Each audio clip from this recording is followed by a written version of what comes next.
sure. We can get it done, like in, I'd say, by tomorrow morning. All we have to do is just understand that we're in a system of racism, and we're supposed to be replacing it with a system of justice. That is supposed to be our focus. We use the word focus, Focus. Focus. That's our reason for being. Like a person in the Marines say, hey, your focus is that rifle. Your focus is taking that hill.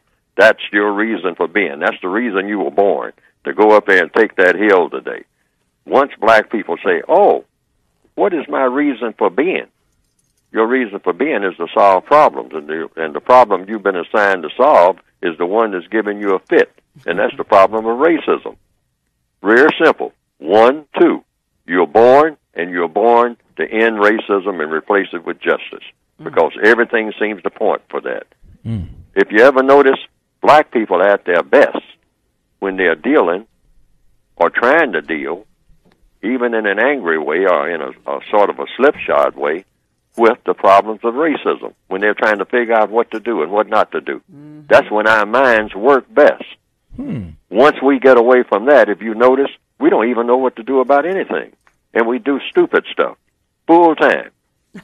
But the minute we get on anything that's racial, we begin to make the most sense. That's why most of the people we talk about, most of the black people who have made the most sense, Nelson Mandela, Frederick Douglass, Booker T. Washington, Malcolm X, whomever you name, Fannie Lou Hamer, is always someone who was addressing a race issue. Mary McLeod Bethune.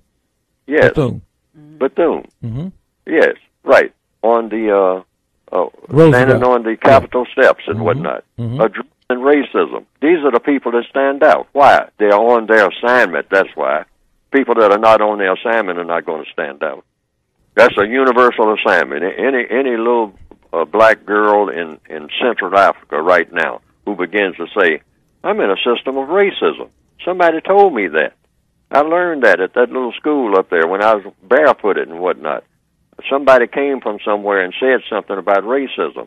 And so I'm going to do something about it, starting right here in my little village. I'm going to start talking about it and whatnot. Now, she will suddenly, or at some time, 20 years later, her picture will be in a paper in London.